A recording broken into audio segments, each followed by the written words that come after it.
All right, when you're ready. All right, you ready? Okay. I'm sorry, it's been so long. I just gotta really gotta get in. Okay. Hello to all first-time buyers, returners, or window shoppers. Welcome back to Off the Rack, a podcast where we look into any and everything fashion. I'm Cordell Jones. And I'm Micah Barkley. And we will be helping you today with your visit. On today's episode, we are talking all things Wayman Bannerman, his journey through fashion, his favorite fashion moments, and more. So have your carts ready because at Off the Rack, our conversations sell. Real bad. All right. So, honestly, don't have a spotlight for this episode because the guest is a spotlight enough. Our guest today is a world-renowned stylist with over 10 years in the game, styling the likes of Jodie Turner-Smith, Regina King, Tiffany Haddish, and more. It is FAMU alumni Wayman Bannerman. How are you doing today? I'm doing well. Thank you. How are you? Thanks for having me. Good. I'm cheesing. I'm sorry. we haven't had like a celebrity stylist. Like we haven't had a one of we do the interviews like all the time, but this is crazy. Yeah. Very crazy. I'm happy to be here. I'm happy to be speaking with you both. You know, I love FAMU. It's dear to my heart and my spirit and my soul. So I'm happy we made it happen.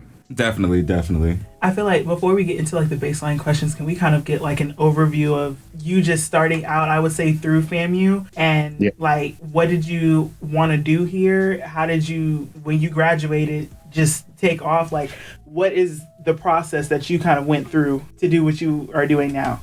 Yeah. So, you know, my FAMU journey was an interesting journey.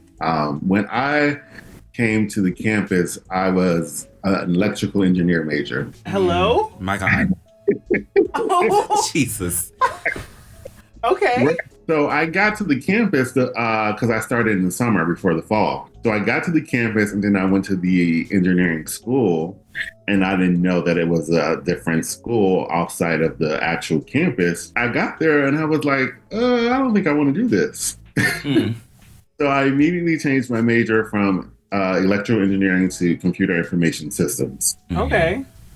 I did that for probably about a year and a half, and then I changed my major again. I changed my major to business administration with a minor in marketing. Okay. At that point, it was just like, okay, I just need to get out of the school, graduate. Honestly. But, you know, it was so interesting because I always had an affinity for fashion. I always wanted to have a career in fashion. But growing up, I always thought the only avenue and the outlet to have a career in fashion was to be a designer. And at the time, I was like, well, you know, I don't sketch, I don't make clothing, so maybe I should just try something else. Maybe I should just try, like, you know, getting a business degree, and then I can work and serve as a business entity for fashion. So that's why I transferred my degree and my major over to business. And then, so I took an internship my last semester in merchandising and buying in Chicago. And that opened my eyes up to like the business side of fashion. So I was like, oh, I can actually have a career in fashion with my experience and with my education and in my knowledge. So from that internship, they offered me a full-time position after I graduated college. So that was really my first introduction to the business of fashion. Perfect. Love that. Aw. I feel like, crazy. I don't know. I don't want to say, well, like crazy, like you said, but even going back, I see so many people like think that, okay, I have to go to college for one thing and then do that. When coming out, like my mom told me she wanted me to get a degree, and then after I get a degree, do what you want. And I mean, I want to do what's in my degree, honestly. But if it takes me, I'm not gonna be like, oh, if I end up wanting to be, I don't know, a scientist one day, I'll go back to school for it if I care about it because I got that one degree. But like, I'm not afraid of really hopping or change or going through something to get out of something. So I really do like how you were able to, you know, because starting off both in STEM, I had got to hand it to you because it's a lot. Right.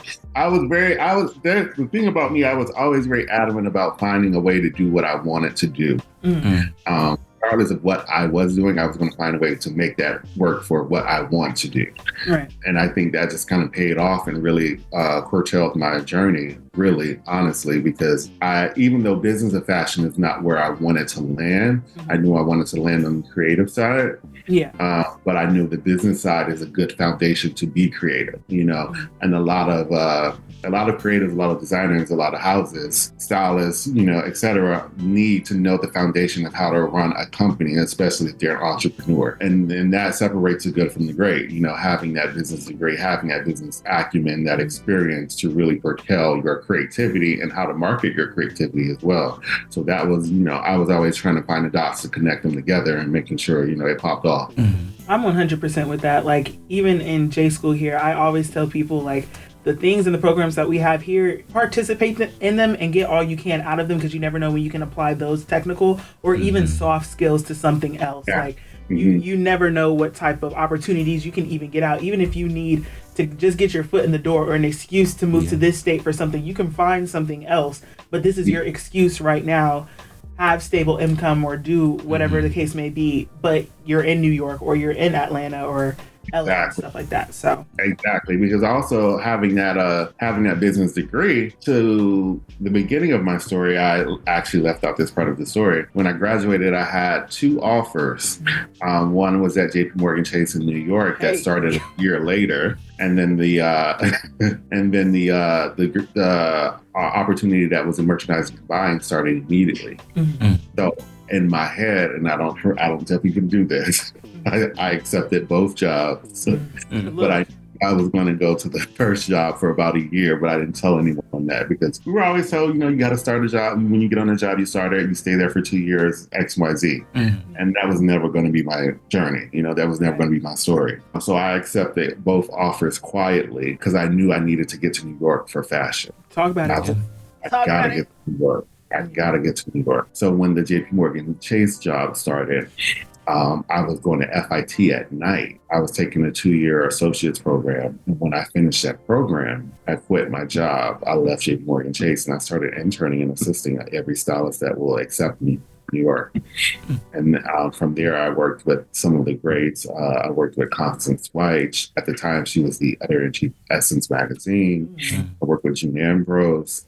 I remember first meeting June Ambrose. It was such a pivotal experience in my life. I went to a book signing of hers, and she complimented me on what I wore. And then from there, it just gave me the drive and the mission to work, and aspire to build my career out in fashion. And then after probably assisting and freelancing for about a year in New York, working with other stylists on video shoots, editorial covers, I landed an internship with GQ magazine. And then that internship lasted for 3 months. And I remember in that internship, interviewing for that process, they were like, we feel like you're overqualified. You're going to get bored with the job. You're going to, you're probably going to leave us and quit. And I was like, no, you have my commitment. This is what I want to do. This is what I aspire to be. And this is where I want to be. I wanted to be in the hem of the Condé Nast publications because they publish all of the major magazines. And then after that internship ended, they offered me a freelance position working in the fashion closet, and I would start to freelance with all of their editors,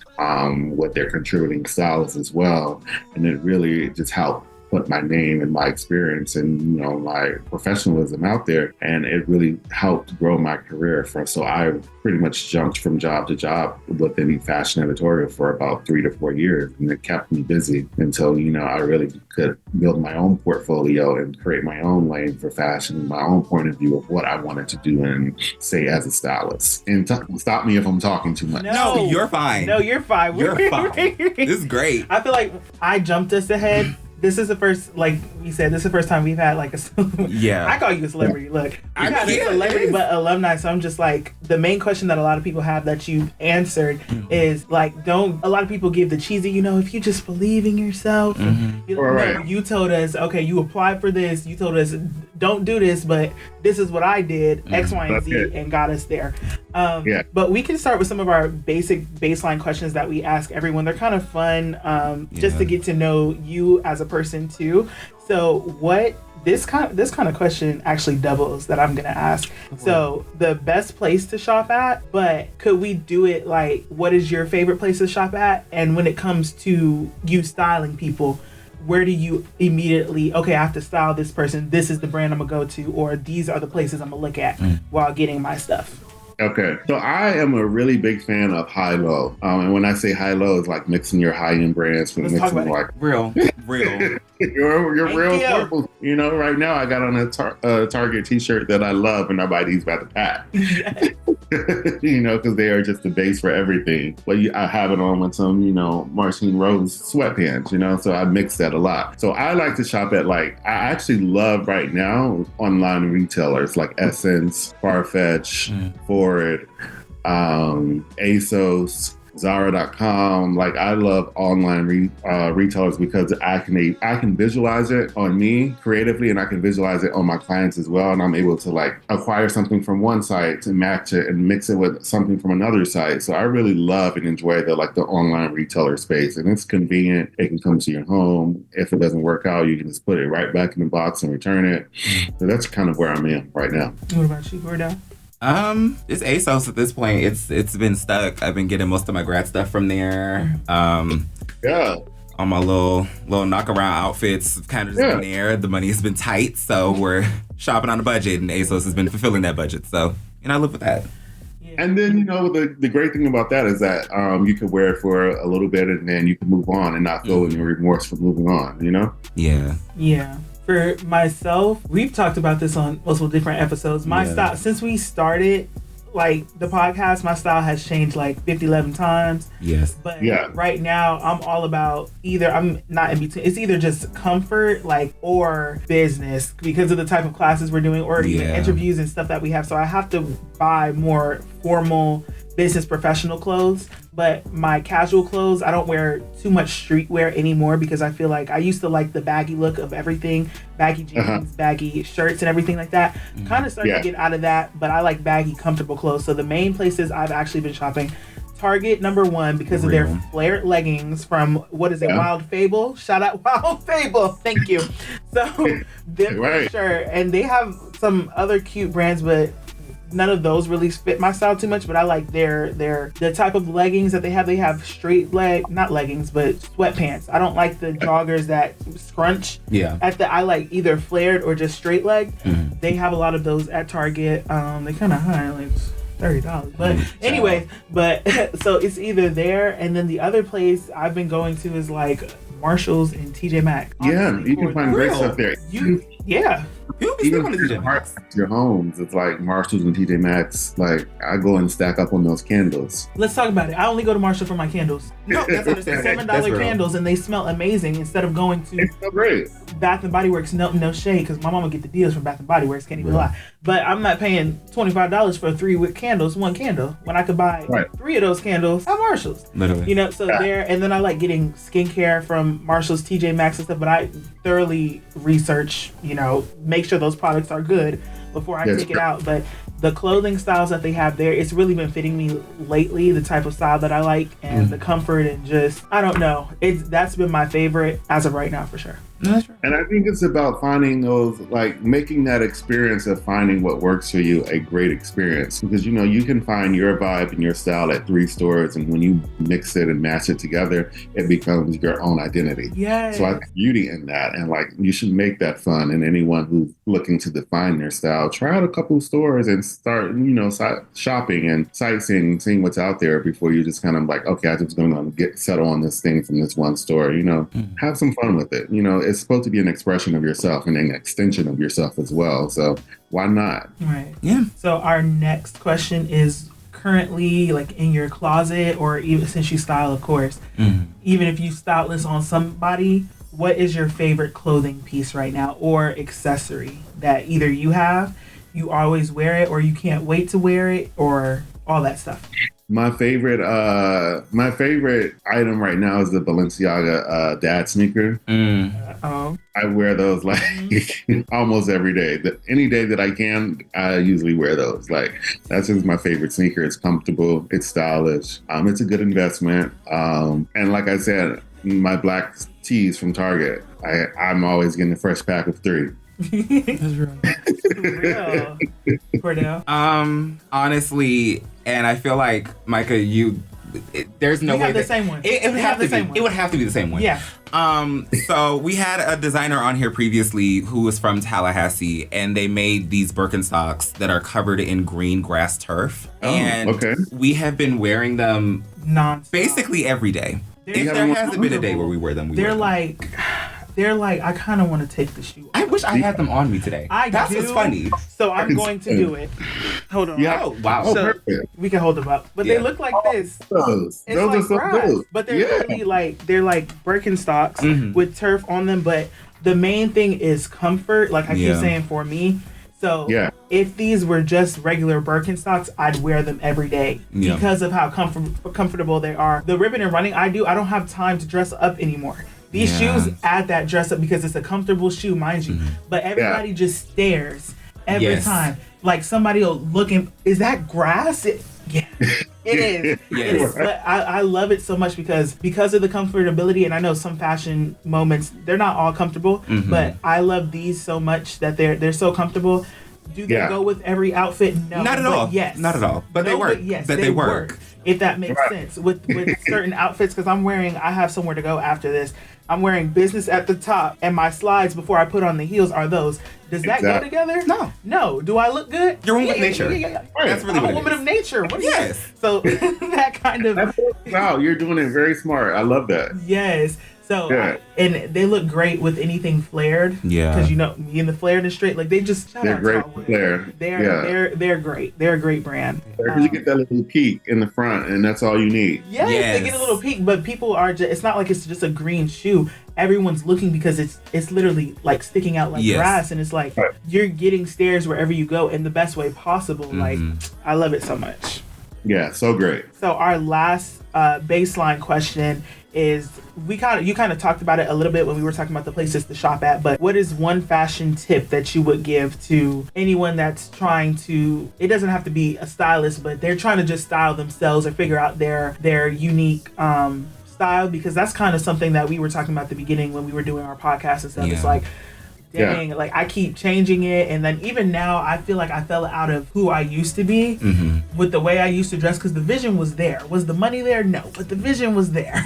So but now I've kind of fallen out of the way I used to dress, and I'm just like, well dang, like I don't think I've conformed to anyone else, but I think I've just grown up a bit, and genuinely my style has just genuinely changed. Like I don't like the way I used to dress, but like for somebody with either an ever-changing style or just looking to style themselves better, do you have any advice? So my thing now is, before you get rid of one item, allow yourself to think about how can you repurpose the item. Because sometimes it's about, I think we're in this place now where repurposing fashion could be fun and exciting. Like, say, for instance, if it's this long, oversized sweater, before you get rid of it and you feel like, oh, I'm tired of wearing this oversized sweater, it's stretched out, maybe crop it or cut the sleeves off or crop the sleeves, make it, what would it feel like for a spring summer edition of that fall winter sweater? So I think it's about repurposing items before you get rid of them, for sure, because there can be really cool ways to rewear them and re-see them and re-envision. Yeah, I 100% agree. And me saying I agree, I haven't done that, and I'm like, it was right there in my face. And I feel like sometimes I've tried before to repurpose some things. It was back. I didn't know what I was doing. I didn't look up any proper tutorial. Oh, you can change this shirt to look like this. I was just cutting and getting scissor happy, and then I just throw it away. Oh, I'm throwing it away anyway. Like, no real. Mess it up. But now that I'm like day to day going back, oh, this party's coming up, or I'm going here. Like, dang, I could have used that shirt, but if I would have put this over here or cut it, like, so. Right, because the moment you get rid of it is the time you need it. Exactly. Yes. So right now, even because I'm going to New York this summer, I'm thinking like, okay, my clothes, I have a lot of clothes. I'm like, dang, I don't want to throw them all away and then try to buy new ones. That's just a waste of money, and I'm not there yet to where I can have an ever-changing closet. I got to figure out how to take these items and repurpose it for the different areas that I go to. So exactly, yeah. Especially like New York summer can be very humid. So like if you have something that you can just kind of mix up and cut up, it'll be great for New York. Got you. We can go right into the regular big questions. None of my Diane Sawyer moment, but a little something. Yeah. We all over the place. Yeah, it's been a week. It's been a week. I get it. I've had many of those. Yeah. How would you say that your childhood and upbringing influenced your desire to want to go into fashion? So growing up in, great question. Growing up for me, I was always influenced and always introduced to fashion through my family. My grandmother taught me how to sew. My mother was very much a fashion advocate. She also modeled in her younger days. And I think the importance of fashion was introduced to me at an early age through watching my grandmother care for her individual pieces and her jewelry pieces and her jewelry box and like her pearls. And I would like just kind of watch and observe how they would get dressed on, like, say, for instance, Sunday service before church. And they were very intentional about what they wore, how they wore it, what it looked like, and how it fit. So early on in my childhood, I understood, like, unconsciously what tailoring was before I knew the definition of what tailoring was. And I think also seeing my fathers and my uncles dress in their suiting, and how once they put on a suit, it really helped them define the mood they were in, you know, and how it shifted their energy once they put on a really fine tailored suit that they loved or, you know, admired. And then you would just see the banter going back and forth with, like, the family members and the collective just, you know, complimenting each other on their looks, on, you know, getting tips on how to wear their looks, on who had this look and where they got it from, and, you know, intertwining all of those emotions. And I think that was my first introduction to fashion, and I enjoyed that feeling of what I saw. So it made me garner an interest in fashion as well. So even as a young kid, you know, I was always, you know, looking at the designers in the malls, looking at the high-end designers that I, you know, necessarily didn't have the financial means to acquire, but the aspiration was there in my head to, like, oh, one day I would like to, you know, be in the mix of that, or maybe simply just to be able to afford it. Because this is before I even knew I wanted to actually have a career in fashion, you know.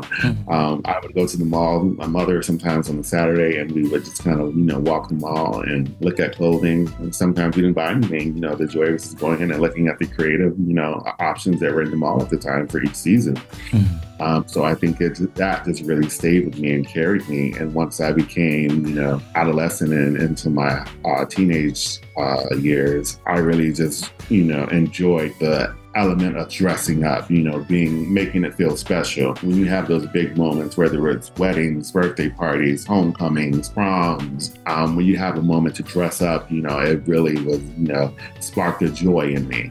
And that joy just kind of carried me into looking into that joy further to know, well, what can come more of this joy? That's like similar, like I've said this before, how I got into it too, growing up, of course, a Black household, like, and family stayed in church. So, and we went to a Baptist church, so they were kind of, you know, it was half and half when I was growing up, because half of the church, the older ladies, you know, no pants. They didn't know that. No. My mama didn't care. But for the most part, like, I didn't understand even, and I've said this before, my mom, like, she's very particular about how I dress because she was about how I dress because I grew up as plus size, and so did she. And her mother dressed her a certain way, and my mother did the same for me. But she wasn't like, you know, going to church. I always looked put together, but, you know, back then there wasn't too many kid plus size cute clothing. I was, you know, 12 shopping in women's plus. You know what I'm saying?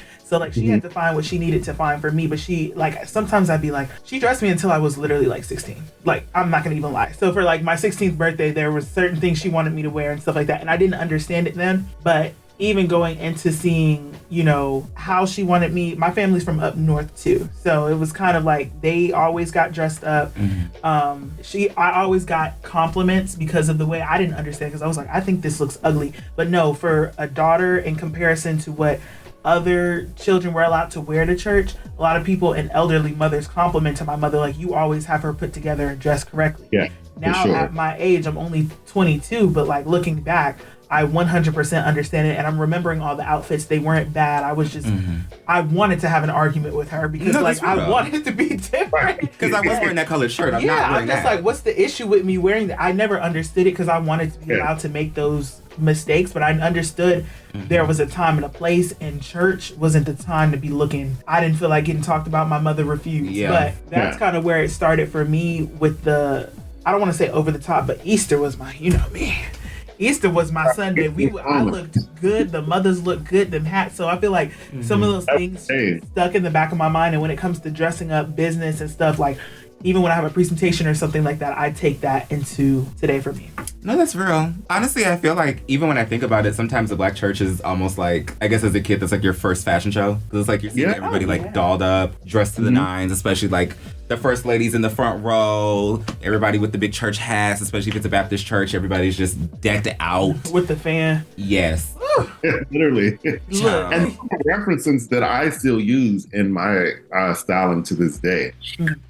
You guys know I have a business partner. His name is Micah, and he had the same upbringing as me. We both grew up in the church, and we still use those references as we're styling out, clients for certain things and certain events. They come up weekly, like they were yesterday. Since you brought up your business partner, Micah, how did you guys meet? And I guess how did you guys meld both of your eyes and styling together to, create your partnership? Is it spelled the same? Is it MICAH? Yeah. Yeah. Yes. Twin. Thank you. Go ahead. We actually met in New York City. This is when I was working in fashion editorial with Condé Nast, and he was working for Marc Jacobs in New York. And we met through a mutual friend one night at a house party in Harlem.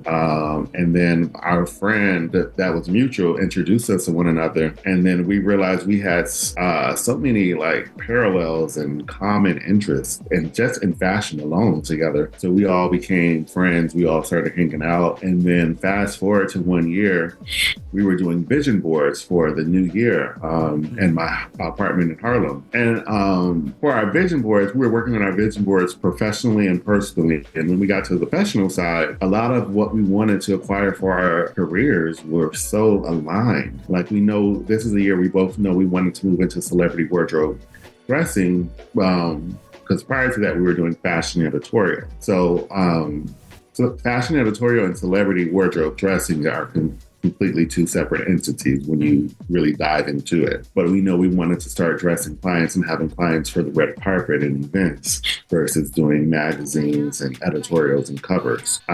We wanted to work with some of the same people. We had some of the same creative visions that we were putting on that vision board. And Micah posed a question to me. He's like, well, why don't we go after them together as opposed to losing them to an opposing force? And I said, okay. And then within that same year, a couple people that were on our vision board, we worked with and we acquired for ourselves. And then after that, we were like, okay, I guess we need to just kind of make this a company. So we fast-tracked making ourselves a company, getting an LLC, establishing that, making sure the business side was intact as well. And we were flying from New York and LA back and forth to take meetings with anyone that would talk and speak with us, that would hear us. We met with agents, we met with talent managers, we met with up-and-coming actors and actresses, anyone that would just take a meeting with us, and we would use our resources that we kind of acquired, working in fashion editorial to make those connections. And within that same year of manifesting what we wanted, we obtained what we wanted. That's what Never looked back. Because I literally told myself last year, my vision, I was like, so I'm a part of the Her Campus Collective College Fashionista. And so I think this was this might have been last spring or last February. They all I was able to go to New York for New York Fashion Week, but it was, you had to really pay your way. They had tickets for certain events and stuff, but you had to pay for the flight. You had to find your own place. And I was like, dang. So I was literally like, well, I want to go to New York this year. And I just said that out loud. And then I found my way through internships and stuff. I was able to go to Chicago, New York, DC in that same year, back to back to back, which was great. And so seeing myself in New York, I've always wanted to be there. I was just like, honestly, that was my goal. I didn't even know I liked New York that much. I just knew I was like, something about New York just keeps pulling me to it. And I keep seeing this stuff, people saying either on TikTok or Twitter, X or whatever, if a city specifically is calling you, it's because something is there for you.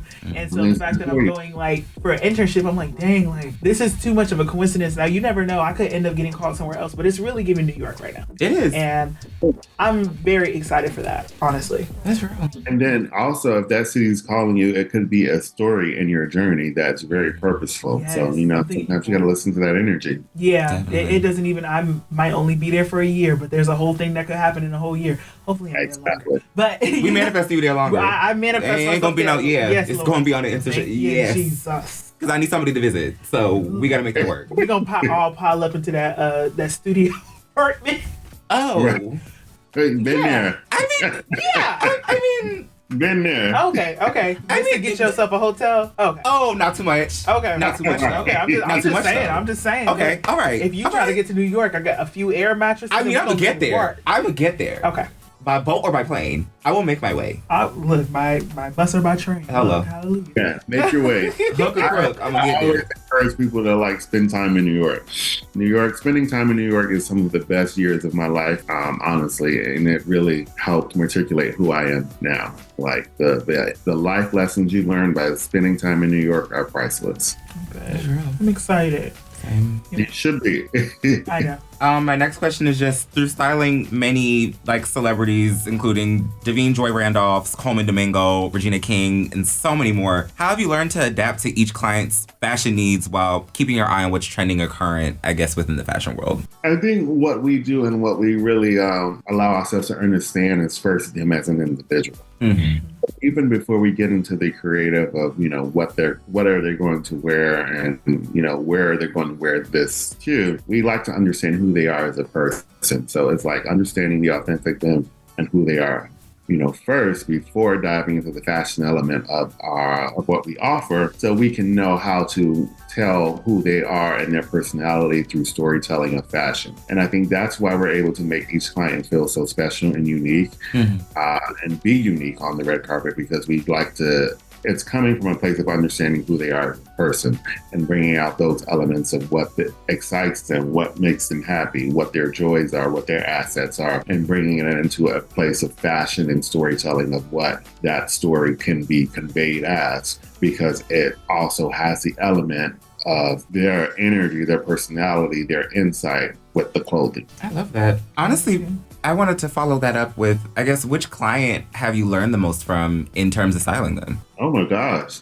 that I've learned the most from. I can say I have learned lots of lessons from every client, but the one that I have learned the most from, I think I'm enjoying the journey we're on right now with Coleman, because what he is doing and what our collaboration is birthing is a new resurgence of menswear. Mm-hmm. So in that resurgence, we're learning so much about ourselves, what we create, the story we tell, and we're learning about him and just how when it's the three of us collectively collaborating, newness is formed and it's so well received and the boundaries are being pushed and you're seeing more men comfortable in experimenting with menswear now. It feels very exciting to be on that journey, and to know that, we are making people comfortable and step out of their box to explore and feel free and really be who they are without feeling that they're going to be judged, or being ridiculed because they want to try something that's, obscure or out of the box. I like that. Who is or what, because you can do this for either a company or a person, but who would be your dream client? Or have you worked with so many great people, but is there somebody if I can get my hands on it, I'm never letting go? Let's say my dream event. Okay. My dream event is to one day do the Super Bowl. I know that's right. I can see that. Yeah. I'd want to. That's on the bucket list. For sure. That's real. Those outfits. So you're talking about the halftime show. Okay, the halftime show. Okay. Because I'm there's I know people style for even basketball games, when they walk. Oh, the tunnel fits. The tunnel fits. Yeah, I've done that. I've dressed clients going to the Super Bowl fits as well, but I want the halftime show. That's on my bucket list. That would eat. See, me, I have for an event, I'd want to do two. Well, I'd want to do one event for right now, and then I'd want to help style for company for fashion shoots or for runway walks. So for the event, I want to do the Oscars. one day. The Oscars. I feel like that would be, if it's like just one person or whatever the case may be. And then as far as a company, I would love to do, like I've said it before, Louis Vuitton. Yeah. Like, or Yeah. it's really Louis Vuitton for me. Yeah. Or like, this is not fashion, but like for creative directing. Actually, no, turn it back. Coach. Coach. Yeah. Now look, I don't even know. Louis Vuitton is cool too, but I'm a Coach girly right now.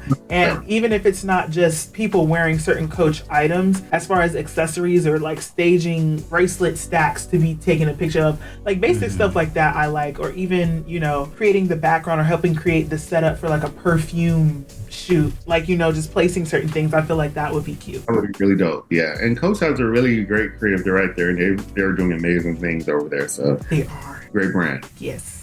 Yeah. I guess for me, probably I would just want to, if I had a dream event, I'd say the Met. Of course. Like, it's just, like, in terms of, like, spectacle, like, that is the biggest night to try and pull any type of stunt or, like, a spectacle on a specific theme.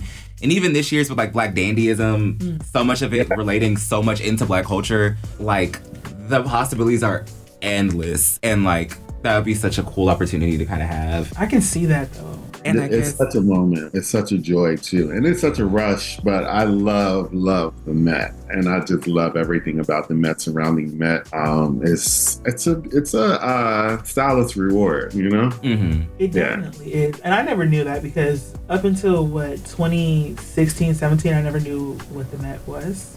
But seeing that that's like a big night, like any event could really be a big night or a big event. Like you would think any type of red carpet, but that right there is because it's only a select. It's not like, oh, you can have anybody can style or you can be just a guest or anything like that, style somebody for that. But like you have to specifically be invited to certain things like the Met. So that type of thing, that's huge. Yeah. Honestly, I can see that for you though. But yeah, if it wouldn't be that, I guess if I were to do like you said a business, or I guess curating something, maybe like doing styling work for like Paper Days magazine. Oh yeah. Like both of those have been like, I guess growing up, the alt type magazines that I've been interested in. Oh, and ID too.